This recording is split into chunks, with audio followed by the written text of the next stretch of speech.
Latest టెక్నాలజీతో చిన్న injection తో నన్ను పూర్తి ఆరోగ్యవంతురాలను చేశారు. Elite spine and pain management centre, Manikonda, Dilsukh Nagar. Telugu రాష్ట్రాల్లో కొన్ని చోట్లయితే వర్షాలు అయితే పడుతున్నాయి.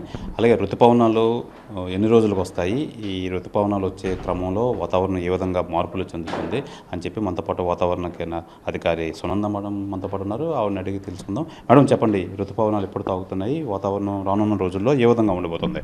అంటే ఋతుపవనాలు నిన్నటికి అండమాన్ సముద్రము అలాగే సౌత్ బంగాళాఖాతం మీదుగా విస్తరించడం జరిగింది.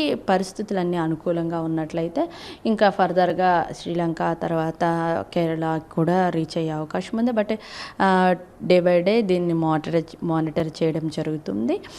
వన్స్ కేరళ కనుక రీచ్ అయినట్లయితే కనుక మనకి వారంలోనే అన్ని పరిస్థితులు అనుకూలంగా ఉన్నట్లయితే ఆంధ్ర రాష్ట్రానికి కూడా వచ్చే అవకాశం ఉంది. అంటే ఎప్పుడు కేరళకి తాకిందే అనేది చాలా కీలకమైనది. అయితే టైం టు టైం మానిటర్ చేస్తున్నారు ప్రస్తుతం. తెలంగాణ రాయలసీమలో విస్తారంగా వర్షాలు అయితే కురుస్తున్నాయి. ఈ నేపథ్యంలో రానున్న రోజుల్లో ఇటువైపు కూడా ఎటువైనా వర్షాలు కురిసే అవకాశం ఉందా?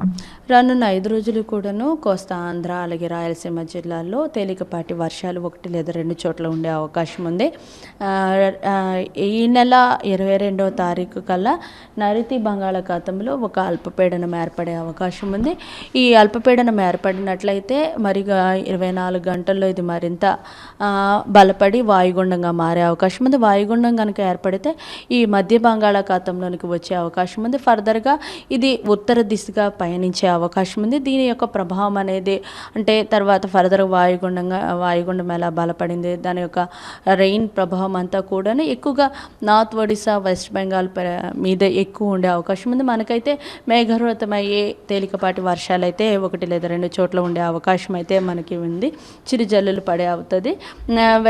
సో దీని ప్రభావంతో ఏంటంటే టెంపరేచర్స్ ఆల్మోస్ట్ అన్ని ప్రాంతాల్లోనూ కూడా less than 40 degrees temperatures record అవుతాయి. సాధారణము కొన్ని చోట్ల అయితే ఎక్కడైతే వర్షం ఉంటుందో సాధారణం కన్నా తక్కువ కూడా టెంపరేచర్స్ రికార్డ్ అవడానికి అవకాశం ఉంది. ప్రస్తుతం 2 రోజులు మాత్రం ఈ యొక్క లో ప్రెషర్ ఏర్పడి వాయుగుండంగా అయ్యే లోపు మాత్రం టెంపరేచర్స్ కొంచెం ఎక్కువ ఉంటాయి.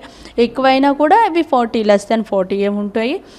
తీవ్రత కొంచెం ఎక్కువ ఉంటుంది. అలాగే వేడి ఒక్కపోత వాతావరణం అనేది మరి కొనసాగుతుంది. అంటే ఎక్కువ చెమట పూయడం లాంటివి కూడా ఉంటాయి. ఎందుకంటే మాయిశ్చర్ కంటెంట్ మనకి బాగా ఉంది కాబట్టి డెఫినెట్గా కొంచెం వేడి ఒక్కపోత వాతావరణం అనేది ఉంటుంది. మేడం, ఈ వాయుగుండం తీవ్ర వాయుగుండంగా మారే అవకాశాలు ఏమైనా ఉన్నాయి మేడం?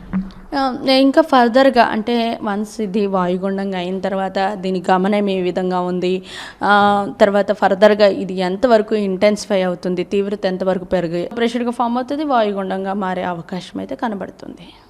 ఈ వాతావరణం ఋతుపవనాలు ఫైనల్గా వచ్చే అవకాశం ఉందా మేడం? ఋతుపవనాలు అదే కేరళకి తాకిన మరి వారం రోజుల్లోనే మనకి వస్తాయి. అయితే కేరళకి ఎప్పుడు తాకనన్నది అనేది కీలకమైనది.